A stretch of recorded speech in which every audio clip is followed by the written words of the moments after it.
professor de Geografia Regiopídio Lacerda, do nosso curso Humanas em Foco. Hoje damos prosseguimentos às nossas aulas sobre Geografia da População, ok? Então a gente viu nas duas últimas aulas dois aspectos relacionados à Geografia da População. O primeiro aspecto foi a evolução do crescimento populacional.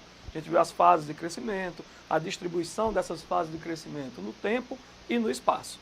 Na aula passada, nós vimos a evolução da população brasileira e os dados mais recentes coletados pelo censo do IBGE de 2010. Hoje nós vamos falar em dois assuntos que são também bem recorrentes nas provas dos vestibulares e na prova do Enem, né? São as questões das teorias demográficas, a partir da teoria malthusiana, né? E as questões ligadas às migrações, os seus tipos e as suas influências na mobilidade espacial e na formação do que Milton Santos chamava das metamorfoses do espaço habitado, ok? Esses são os 5 livros de autoajuda mais lidos por líderes e gerentes que querem ter sucesso na carreira, mas por algum motivo nenhum deles funcionou para mim.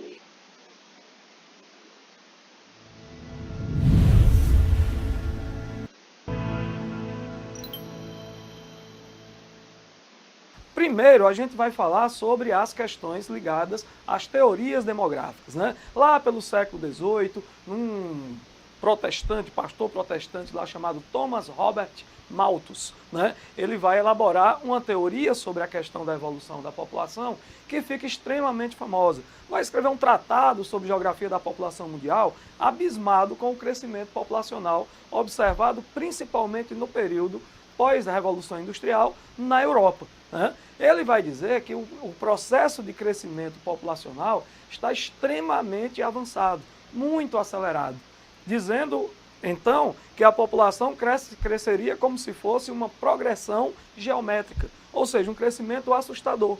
Se você perceber uma projeção geométrica, você começa com 3, 9, 27, 81, né? Ou seja, um crescimento progressivo de uma maneira assustadora.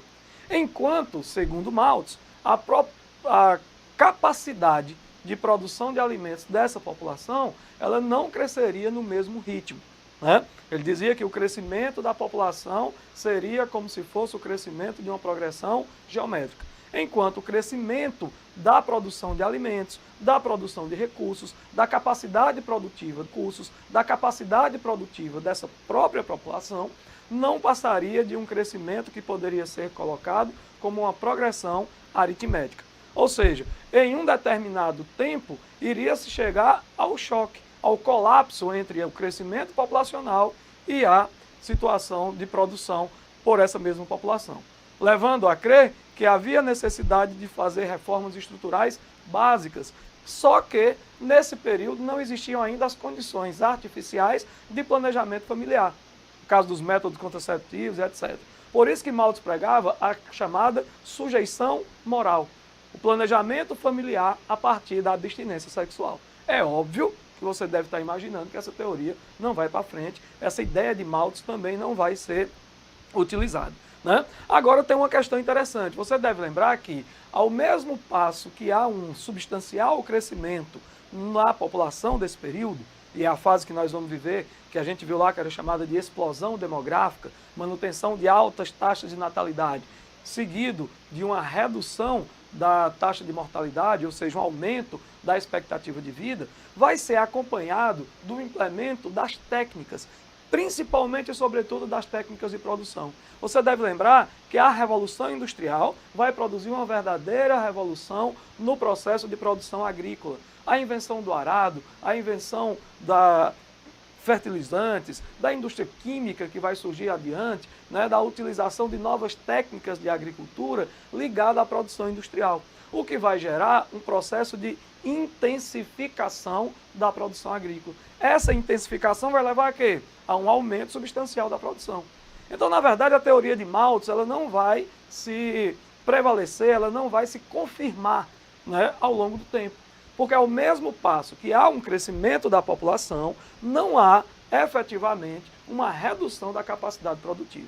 Aí você pergunta, professor, e por que é que mesmo não tendo esse crescimento substancial da população em relação à produção agrícola, por que é que se disseminou a fome, a pobreza e a miséria no mundo?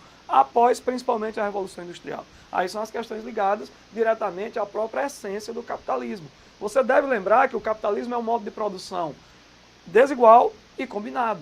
Muitos trabalham em prol da acumulação de capital nas mãos de uma elite dominante.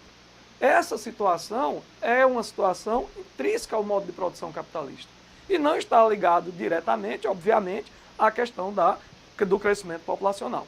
Agora você deve lembrar que existiram outras teorias que vão explicar o crescimento da população. Entre elas, a chamada teoria antimalthusiana, que vai dizer que as questões relacionadas à fome, à pobreza, à miséria, à disseminação dos cinturões de pobreza no mundo, a origem dos países subdesenvolvidos, né, o subdesenvolvimento crônico de algumas áreas, como é o caso da África subsaariana, da América Latina, de algumas áreas da Ásia, dos grandes formigueiros humanos, não estava relacionado diretamente ao crescimento populacional. Pelo contrário, na verdade, o pessoal da teoria antimalthusiana vai utilizar explicações marxistas e que vai dizer que o que existe para que haja a formação de uma população pobre é uma concentração excessiva de renda, de poder econômico nas mãos das elites burguesas. Que é necessário uma nova sociedade, um repensar na distribuição dessa riqueza. Só assim você poderá criar mecanismos suficientes para que haja uma redução das desigualdades sociais. É tanto que os antimalthusianos vão ser chamados também de quê? De reformistas. Você só vai conseguir resolver o problema da população, do crescimento populacional exagerado, do crescimento da população pobre, se você conseguir implementar as reformas básicas no sistema econômico. Seria uma reforma capaz de fazer com que houvesse distribuição da riqueza. É o que a gente até hoje fala, um desses mecanismos seria o quê? A reforma agrária. Como é que a reforma agrária vai conseguir diminuir a relação da desigualdade social e da concentração de renda? Você passa a distribuir um bem de produção, a pulverizar esse bem de produção em relação à sociedade. Aumentaria a produção econômica, aumentaria a produção de alimentos para a subsistência e resolveria, pelo menos em tese, uma parte dos problemas da população mais pobre. Então, primeira teoria malthusiana. O que é que ele vai dizer? Que a população cresce num ritmo extremamente acelerado, como se fosse uma progressão geométrica. É só você lembrar, PG, produção de gente, para a teoria malthusiana. Já a produção de alimentos não cresceria no mesmo ritmo, seria um ritmo menos acelerado, cresceria como se fosse uma progressão aritmética. Então, PG, produção de gente, PA, produção de alimentos. E iria haver um descompasso entre a produção de alimentos e o crescimento populacional, o que levaria a uma situação de catástrofe, né? Situação de resolução, segundo Malthus, resolve-se com uma sujeição moral, com abstinência sexual, para que não haja um implemento da taxa de natalidade. Quem vai se contrapor a essa teoria? Os chamados reformistas ou antimalthusianos, aqueles que vão dizer que a população cresce, sobretudo a população pobre, mas que a disseminação da pobreza está por conta das questões que são intrínsecas ao modo de produção capitalista. Ou seja, ele ser, na sua essência, um modo de produção desigual e combinado. Por que é desigual? Porque existem ricos e pobres. Por que é combinado? Porque para que haja a existência dos ricos, é necessário que haja previamente a existência dos pobres. Tranquilo? Tem uma terceira proposta de teoria demográfica, claro, né? É a chamada teoria neomalthusiana. O que é isso? É a retomada dos conceitos elaborados por Malthus. Agora, quando vai surgir a teoria neomalthusiana? Isso é importante. Metade do século XX, né? Depois da situação do pós-guerra, depois da disseminação da cultura americana pelo resto do mundo, depois das culturas liberais e principalmente no período em que a nova geografia era a escola geográfica predominante. O que é que os neomalthusianos vão dizer? Que há um descompasso muito forte entre a população pobre e o crescimento dos recursos para que essa população saia da pobreza. Ou seja, na essência, vai retomar as ideias de Malthus. Então você tem um crescimento populacional porque a população é pobre. Esse crescimento populacional irá consumir os recursos dos países pobres, o que vai gerar uma população pobre. E essa população pobre gera um crescimento populacional elevado, que por sua vez consome os recursos e gera uma população pobre. Se você percebe, vai se criar aí o chamado círculo vicioso do subdesenvolvimento. População empobrecida gera crescimento populacional. Crescimento populacional gera população empobrecida. Em população empobrecida gera crescimento populacional. E há necessidade de conter esse ciclo. Como é que você vai eliminar esse ciclo vicioso do subdesenvolvimento? Você vai impedir que haja crescimento populacional, sobretudo na população mais pobre. É aí que vai entrar a ideia norte-americana de disseminação da utilização de métodos contraceptivos. Eles vão dizer, ora mais, o que Malthus dizia é verdade, só que na época de Malthus não existia uma condição artificial de produção de um controle de natalidade, que agora nós temos. Que controle de natalidade é esse? Aquele que vai ser efetivado a partir da utilização dos métodos contraceptivos artificiais, principalmente a pílula. Lembrem-se de um fato curioso da ditadura militar no Brasil. O cantor Odair José, que não era da linha de Chico Buarque, de Caetano Veloso, de Gilberto Gil, fazia parte daquele grupo de cantores no Brasil que ficaram taxados como os cantores da música cafona, a popular música brega. Odair José compôs uma música que o refrão dizia: pare de tomar a pílula, que ela não deixa nosso filho nascer. Essa música tocava na AM constantemente, era ouvida diariamente por empregadas domésticas, por trabalhadores da construção civil, por pessoas que estavam habituadas a ouvir esse tipo de música. Resultado, houve uma queda do consumo de métodos contraceptivos. Era uma contrapropaganda contra a pílula. O resultado disso foi que o governo da ditadura militar no Brasil, instituído principalmente a partir do AI-5, censurou a música, proibindo a sua execução em lugares públicos.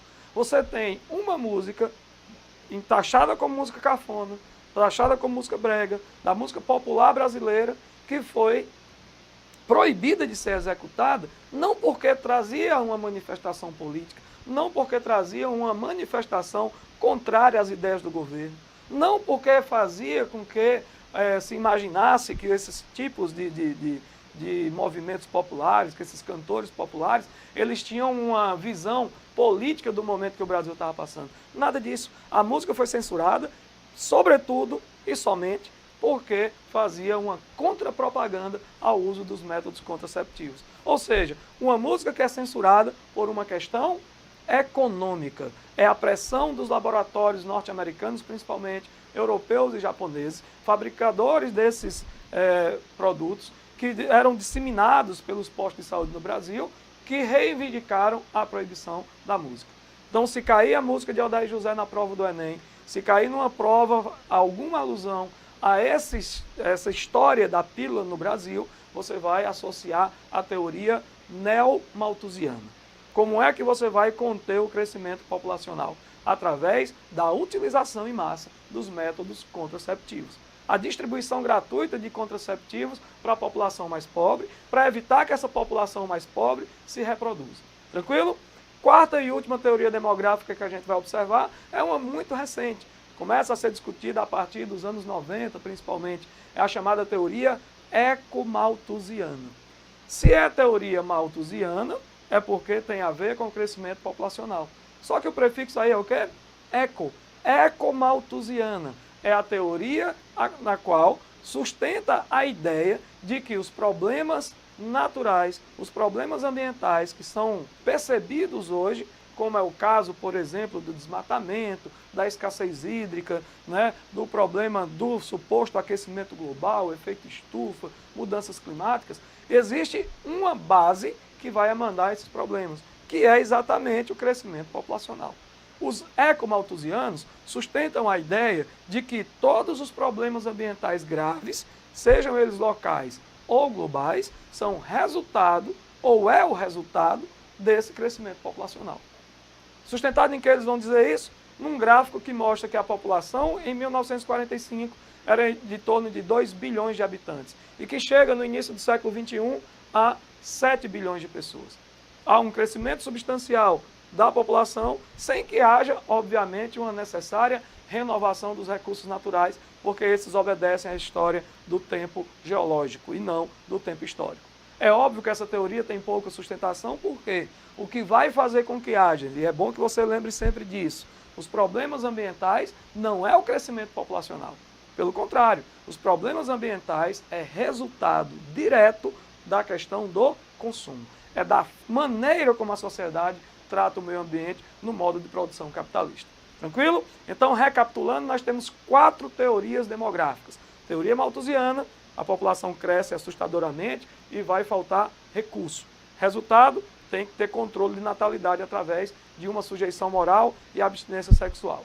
Teoria anti-malthusiana, combate as ideias de Malthus e diz que o que deve acontecer é uma reforma na estrutura econômica, para que depois disso a população seja mais igualitária. E vai se resolver o problema do crescimento populacional absurdo com igualdades e condições econômicas. Terceira teoria, neomalthusianos. Eles vão dizer que os problemas sociais é resultado do crescimento populacional. E para combatê-los, tem que pulverizar a utilização dos métodos contraceptivos artificiais. Quarta e última teoria demográfica, teoria ecomalthusiana. Vai colocar a culpa, a responsabilidade dos problemas ambientais no crescimento populacional. Tranquilo? Para concluir a nossa aula de hoje, a gente vai falar numa segunda parte em migrações. E aí, falar sobre migrações, você vai ter que lembrar de quê? Mobilidade populacional. O que é que leva a essa mobilidade populacional? Ou o que é migração? A migração ocorre geralmente quando um grupo de indivíduos deixa uma área, um local de origem, em direção a um outro local. Em busca de quê? De melhores condições de vida. Essas melhores condições de vida podem estar associadas a vários fatores, como é o caso da religião, são casos econômicos, né? São causas ambientais ou políticas. Existem vários tipos de migração.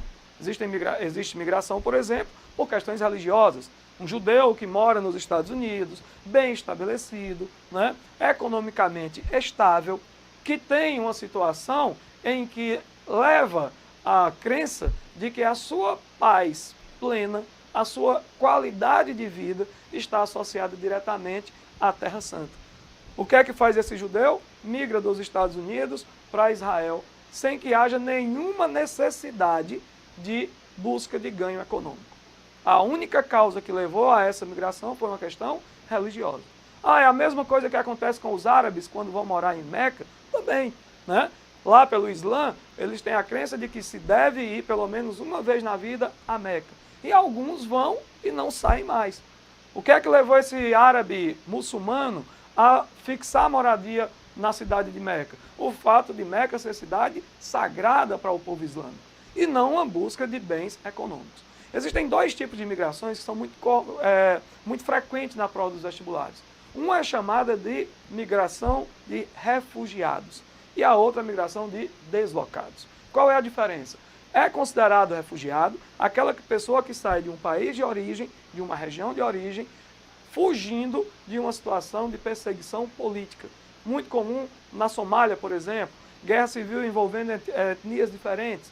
E aquela etnia que não está no poder acaba forçando, né? Aliás, a etnia que está no poder acaba forçando aquela etnia que não está a migrar. Então, muitos migrantes que saem da Somália, eles são refugiados nos países vizinhos. Já o deslocado é aquele que sai de um local de origem em busca de uma nova área por conta de uma catástrofe ambiental, né? Como é o caso de um terremoto, de um tsunami, de um vulcão, um furacão, algo desse tipo. Ele não tem uma causa especificamente econômica, mas uma questão ambiental. Então o deslocado ele sai por questões ambientais, o refugiado sai por questões políticas. Existe um outro tipo de migração muito comum entre os países subdesenvolvidos para os países desenvolvidos. É a chamada migração de fuga de cérebros. A mão de obra altamente qualificada dos países pobres tenta uma colocação no mercado de trabalho nos países desenvolvidos, nos centros de poder, nos tecnopolos, né? Você tem um camarada que termina o curso no ITA aqui no Brasil, não encontra a colocação que ele acha que é ideal no mercado de trabalho brasileiro, e acaba indo morar num país central, onde tem um tecnopolo, onde se investe muito mais em pesquisa e desenvolvimento, em ciência e tecnologia, e acaba migrando. Quando a migração ocorre de mão de obra altamente qualificada de um país para outro, essa migração pode ser considerada uma fuga de cérebros. Tranquilo? Agora vamos dar uma atenção especial ao tipo de migração mais comum atualmente, que são aquelas migrações por questões econômicas, né? Você vai ter sempre uma área de expulsão, que é uma área onde as condições socioeconômicas não são ideais, e uma área de atração, que é aquela área que pode ser boa, que tem perspectiva de melhoria. Não necessariamente há uma comprovação dessa perspectiva, não é obrigado que essa perspectiva se consolide, mas principalmente há uma perspectiva de melhora de vida. Como é que você vai identificar um país de repulsão populacional ou de expulsão de imigrantes? Aqueles países cuja situação socioeconômica não é boa, ou seja, os países subdesenvolvidos, os países periféricos ou os países semiperiféricos. Quais são os países de atração? Os países centrais. Hoje, você pode distinguir no mundo 3 grandes áreas de atração e 3 grandes áreas de expulsão. América Latina, África e Ásia, principalmente a Ásia do Sudeste, é uma área de repulsão de população. Enquanto Japão, Europa, principalmente os países da União Europeia e os Estados Unidos, são as grandes áreas de atração. Qual é o objetivo desse migrante? Melhorar suas condições socioeconômicas. Sempre pensando na volta ao país de origem, ou quase sempre pensando na volta ao país de origem. Agora existem 3 situações que são interessantes. Primeiro, os países que são receptores de imigrantes não são receptores de bom grado, né? Você pode perceber, por exemplo, nas leis anti-islâmicas da França, que é uma forma branda de xenofobia, ou no Muro da Vergonha, que divide os Estados Unidos do México. Aquele muro que tem 3 metros de altura, 3 metros de profundidade, que serve para impedir, ou pelo menos inibir, a entrada de mexicanos nos Estados Unidos. E a xenofobia que é observada principalmente nos países europeus e, sobretudo, com a população do continente africano e do continente asiático. Então, uma das situações dos novos fluxos migratórios vai ser a xenofobia, a aversão ao estrangeiro. A outra questão é a dificuldade da colocação no mercado de trabalho. Você deve ter percebido que de 2008 para cá, sobretudo a partir da crise econômica lá dos Estados Unidos, da crise imobiliária, diminuiu a oferta de emprego, inclusive nos países ricos. E essa busca pelo mercado de trabalho passa a ser cada vez mais competitiva, o que passa a proporcionar novos conflitos entre migrantes e pessoas dos países nativos. A terceira questão é a dificuldade de integração cultural, que muitas vezes é percebida principalmente com as dificuldades que o migrante encontra em relação à língua, aos costumes, né? Às vezes a questão religiosa, a questão cultural em si.